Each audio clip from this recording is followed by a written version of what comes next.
कक्षा 9 मा पढ्ने सम्पूर्ण विद्यार्थी भाइ बहिनीहरूलाई मेरो यस YouTube च्यानल ड्रिम्स लर्निङ जोनमा स्वागत छ। आजको यस भिडियोमा यो हेल्थ एन्ड हाइजिन छ युनिट 2 को यसको एक्सरसाइजहरु छ राइटिङ सम्बन्धी जुन एक्सरसाइज क्वेशनहरु छ यसको सल्युसन लिएर आएको छु। कृपया भिडियोलाई अन्तिमसम्म हेर्दिनु होला। अलि लङ टाइपको जुन राइटिङहरु छ त्यसको सल्युसन यस भिडियोमा मैले प्रोवाइड गर्ने छु। आउनुस् अब भिडियो सुरु गरौँ। फर्स्टमा यो एउटा टेक्स्ट छ फर्स्ट रिडिङ फर्स्टमा यसको मैले जुन भिडियो तयार पारिसकेको छु एक्सप्लेनेसन भिडियो। यसमा चाहिँ नि यो यसको डी नम्बरको मैले त्यो त्यस भिडियोमा डी नम्बरको क्वेशनको आन्सर चाहिँ तयार पारेको छैन। यसमा चाहिँ मैले डी नम्बरको आन्सर र साथै यस युनिट 2 मा भएको जुन राइटिङ सँग सम्बन्धित क्वेशनहरुको चाहिँ मात्रै डिस्कस गर्ने छु। फर्स्टमा how might rural communities feel about telehealth service. यो टेलिहेल्थ जुन सर्भिस छ यसको बारेमा रुरल कम्युनिटीको कस्तो किसिमको फिलिङ छ भन्ने कुरा छ यसमा। फर्स्ट क्वेशन भने how could this be improve, र यो किसिमको कुरालाई कसरी इम्प्रुभ गर्न सकिन्छ। टक टु योर फ्रेन्ड्स भनेको छ। यसमा चाहिँ म चाहिँ यहाँ रिटन फर्ममा बताउन गइरहेको छु। ओके, यसमा हाम्रो आन्सर यस प्रकार तयार पारेको छु मैले।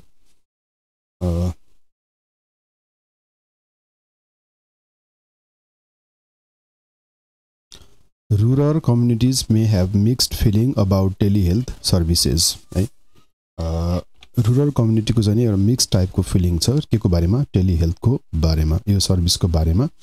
On one hand, telehealth can provide access to healthcare services. यसले के गर्छ भन्दाखेरि हेल्थकेयर सर्भिस जुन छ नि यसले एक्सेस पहुँच पुर्याउँछ है। टेलिहेल्थ सर्भिस यसको मेन काम भनेको हेल्थकेयर सर्भिसमा एक्सेस पहुँच पुर्याउनु हो। That may not be available locally access हुन नसक्ने जुन किसिमको हेल्थकेयर सर्भिसेसहरु छ त्यो हेल्थकेयर सर्भिसेसहरु प्रति एक्सेस प्रोवाइड गर्ने काम चाहिँ नि टेलिहेल्थ सर्भिसले गर्छ। This can be specially beneficial, र यो खास गरी कसको लागि बेनिफिशियल हुन्छ भन्दाखेरि for individuals with chronic conditions हैन। यो लगातार बिरामी हुने दीर्घ रोगीहरु, क्रोनिक कन्डिसन भएका जुन बिरामीहरु छ तिनीहरु प्रति चाहिँ नि यो एकदम बेनिफिशियल हुन्छ। र disabilities who have difficulty travelling to see a healthcare provider in person. अब डाक्टरलाई भेटेर व्यक्तिगत रूपमा भेटेर जुन उपचार गर्न असम्भव हुने खालका बिरामीहरुको लागि चाहिँ यो असाध्यै इम्पोर्टेन्ट यो एकदम चाहिँ के हुन्छ भने यसले चाहिँ स्पेशल रोल बेनिफिट चाहिँ प्रोवाइड गर्छ। one on the other hand, rural communities may have limited अर्को एउटा कुरा त यो भयो यसले हेल्थकेयर सर्भिसेस प्रोवाइड गर्छ जुन लोकली अवेलेबल छैन। त्यस्तै गरी यो क्रोनिक कन्डिसन भएका डिसेबिलिटीज भएका मान्छेहरुको लागि पनि यसले हेल्थकेयर प्रोवाइड गर्छ भने अर्को तर्फ on the other hand, rural communities may have limited access to high speed internet and technology. यसको अब एकतिर यो किसिमको फाइदा छ भने अर्कोतिर फेरि एउटा के समस्या के हुन्छ भने लोकल्ली चाहिँ नि रुरल कम्युनिटीज भनेको यो ग्रामीण भेगहरुमा चाहिँ नि के हुन्छ भन्दाखेरि लिमिटेड एक्सेस हुन्छ। यो इन्टरनेट स्पिड चाहिँ हाई स्पिड इन्टरनेट एक्सेस हुँदैन, टेक्नोलोजीको पहुँच राम्रोसँग हुँदैन। त्यसले गर्दाखेरि अलिकति समस्या चाहिँ नि हुन्छ। Making it difficult for them to take advantage of telehealth service है त। Additionally, some individuals may prefer to see healthcare provider in person or may be hesitant to use technology for healthcare purpose. एउटा कुरा चाहिँ नि टेक्नोलोजीको समस्या हुन सक्छ, इन्टरनेट स्पिडको समस्या हुन सक्छ भने अर्कोतर्फ फेरि कोही मान्छेहरु कोही बिरामीहरु चाहिँ यस्ता खालका हुन्छन् जो चाहिँ व्यक्ति नै हेल्थकेयर प्रोवाइडरलाई भेटेर उपचार गर्न चाहन्छन् है। त्यसको लागि पनि यो त्यस्ता खालका व्यक्तिहरुले यो कुरालाई यो किसिमको टेक्नोलोजीको प्रयोग गरेर उपचार लिने क्रममा चाहिँ अलिकति हेजिटेन्ट फिल गर्न सक्छन्। अब टु इम्प्रुभ टेलिहेल्थ सर्भिस, अब यो ग्रामीण कम्युनिटीमा टेलिहेल्थ सर्भिसलाई इम्प्रुभ गर्न it would be important to address issue of access. अब मेन समस्या access to technology and high speed internet छ नि, यो दुईटाको समस्या चाहिँ हामीले एड्रेस गर्नुपर्ने हुन्छ। यो चाहिँ अत्यन्तै महत्त्वपूर्ण छ यदि टेलिहेल्थ सर्भिस कन्डक्ट गर्ने हो भने। हाई स्पिड इन्टरनेट र टेक्नोलोजीको एक्सेस चाहिँ नि हुनुपर्छ। This could include investing in infrastructure. यसको लागि के गर्नुपर्छ? इन्फ्रास्ट्रक्चरमा स्पेन्ड गर्नुपर्छ। इन्फ्रास्ट्रक्चरमा स्पेन्ड भन्नेलाई भौतिक पूर्वाधारहरू चाहिँ यसको लागि चाहिने जुन भौतिक पूर्वाधार हुन्छ त्यो चाहिँ नि विकास गर्नुपर्छ र high speed internet to rural areas and providing training र यसको अलावा यसको साथसाथै इन्फ्रास्ट्रक्चरको डेभलपमेन्टको साथसाथै अर्को काम के पनि गर्नुपर्छ भन्दाखेरि ट्रेनिङहरू दिनु पर्यो। Training and resources for individuals to use telehealth services. Additionally health care providers could work to build trust with र हेल्थ केयर प्रोभाइडरले पनि यस किसिमको पद्धतिबाट जुन किसिमको उपचार प्रोभाइड गर्ने कुरा छ त्यसप्रति उनीहरूले ट्रस्ट वर्दिनेस चाहिँ इम्प्रुभ गर्नुपर्छ, विकास गर्नुपर्छ with rural communities and educate them about the benefits of telehealth. र टेलिहेल्थको फाइदाको बारेमा चाहिँ नि उनीहरूलाई एडुकेट गर्नु पर्यो, such as increase access to care and convenience. अब सेकेन्ड राइटिङ छ। अब यो चाहिँ भयो टेक्स्टको क्वेसन भयो। अब अर्को चाहिँ नि के छ भने राइटिङ टास्क छ। राइटिङ टास्क 1 छ।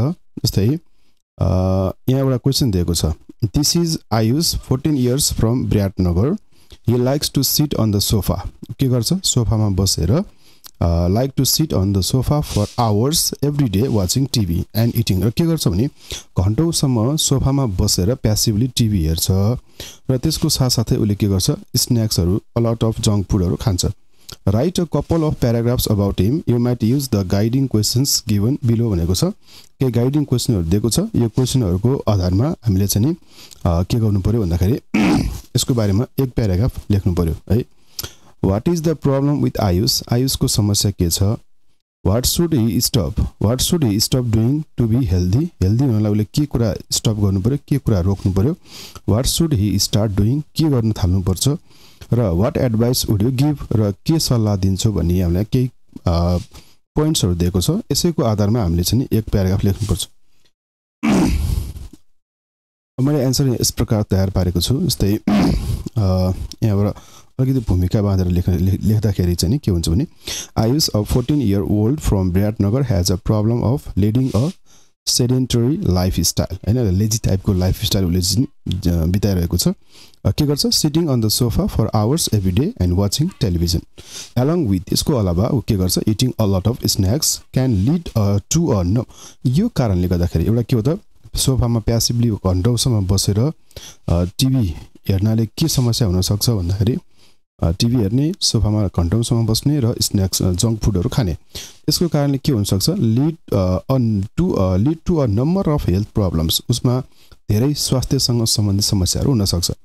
A sedentary lifestyle can increase the risk of. यसको कारणले, यस किसिमको जीवन यापनले ओबेसिटी होइन, फ्याटनेस हुनसक्छ, हार्ट डिजिज मुटु सम्बन्धी रोगहरू लाग्न सक्छ, डायबिटिज हुनसक्छ र अदर क्रोनिक हेल्थ कन्डिसन र अर्को दीर्घ रोग लाग्न सक्छ। उसलाई अरू क्रोनिक कन्टिन्युसली चाहिँ एट्याक गरिरहने किसिमको रोगहरूले आक्रमण गर्न सक्छ। अब टु बी हेल्दी हुनको लागि आयुषले के गर्नुपर्छ? फर्स्टमा Ayush should stop sitting on the sofa for long period of time है। र अर्को लिमिट इज स्न्याकिङ। उसको स्न्याकिङलाई लिमिट गर्नु पर्यो र घन्टौँसम्म सोफामा बस्ने जुन उसको काम छ, जुन बानी छ, त्यसलाई पनि उसले इम्प्रुभ गर्नुपर्छ। इन्स्टेड यसको सट्टा ही सुड स्टार्ट। यो सट्टा यसरी सोफामा प्यासिभली बस्नुको सट्टा उसले के गर्दा राम्रो हुन्छ भने engaging in regular physical activity and eating a balance diet खानु पर्यो र एक्सर्साइजमा उसले ध्यान दिनुपर्छ। This can include going for a walk. अब के गर्न सक्छ भन्दाखेरि बाइक राइड भयो होइन, त्यस्तै गरी र playing a sport or regular exercise है, exercise regularly or even taking the stairs instead of elevator. त्यस्तै गरी to maintain a healthy life maintain गर्नको लागि Ayush should set a schedule for himself that includes time for physical activity. शारीरिक अभ्यासहरू गर्नु पर्यो, healthy eating हुनु पर्यो। He should also try to find activities that he enjoys, such as sport and a hobby, to make it more likely that he will stick to them. It is also important for him to limit his TV and electronic device usage to a specific time frame in a day. He should also make sure to get enough sleep, as lack of sleep can lead to weight gain. Obesity को main कारण भनेको sleep, निन्द्रा कम पनि हो, पर्याप्त मात्रामा उले सुत्नु पर्यो, fatigue अनि other health problem भयो. It can be helpful for him to talk to his parents or healthcare provider for more specific advice, tips and on how to maintain a healthy lifestyle. अब second question दिएको छ, writing सेकेन्डमा हेरौँ के छ भने, Kwati is a popular Newari food item. Here are the steps of preparing it. Arrange them in the correct order and write the recipe for making it भनेर दिएको छ. यो क्वाटी को लागि रेसिपी तयार पार्ने भनेर दिएको छ. पोइन्ट पनि दिएको छ, हामीलाई के हिन्ट्स दिएको छ, जस्तै इन्ग्रेडिएन्ट्सहरुमा के चाहिन्छ त भन्दाखेरि sprouted mixed beans भयो, घी, onion, cumin seed, carom seed, coriander powder, ginger garlic paste, tomatoes, bay leaves, chili powder, turmeric powder, salt, यति चाहिँ इन्ग्रेडिएन्ट्सहरु चाहिन्छ. डाइरेक्सन यहाँ चाहिँ के गरेको छ, मिसम्याच, यसमा अर्डरमा मिलेको छैन. मलाई बुकमा यो क्वेशन दिएको छ, यसलाई अर्डरमा लेख्नु पर्ने हुन्छ. अब हामीले के गर्छौं त भन्दाखेरि यहाँ छ, यसरी हामीले चाहिँ नि रेसिपी तयार पार्न सक्छौं. यसको माथि टाइटल हुन्छ, एकदम क्याची खालको टाइटल दिनु पर्यो हैन. रेसिपी तयार पार्दाखेरि हामीले चाहिँ नि टाइटल पनि दिनुपर्ने हुन्छ. How to make spicy and delicious kwati भनेर चाहिँ यो टाइटल दिएको छ भने फोटो पनि चाहिन्छ हामीलाई, फोटो पनि इम्पोर्टेन्ट हुन्छ. त्यस्तै गरी here is the recipe for making kwati a popular Newari food item. Okay, अब इन्ग्रेडिएन्ट्स यसरी लेखेको छ. A cup sprouted mixed beans quantity, 2 teaspoons ghee, 1 onion chopped, 1 teaspoon cumin seed, 1 teaspoon carom seed, 1 teaspoon coriander powder, 1 teaspoon ginger garlic paste, tomatoes chopped, 2 bay leaves, 1 teaspoon chili powder, 1 teaspoon turmeric powder, salt to taste भनेर इन्ग्रेडिएन्ट्सहरु यसरी list गर्नु पर्यो.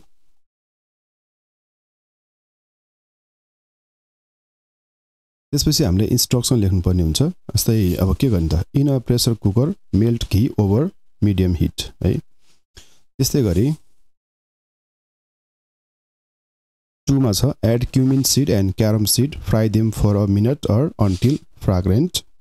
Number 3, add onion, bay leaves and ginger garlic paste, fry for a few minutes until the onion is ट्रान्सकुलेन्ट.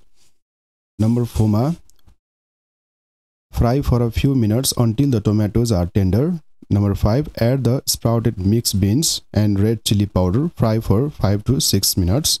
Number 6, add tomatoes, turmeric powder and coriander powder. Number 7, add enough water to cover the beans and add salt. Close the pressure cooker and cook for about 4-5 whistles.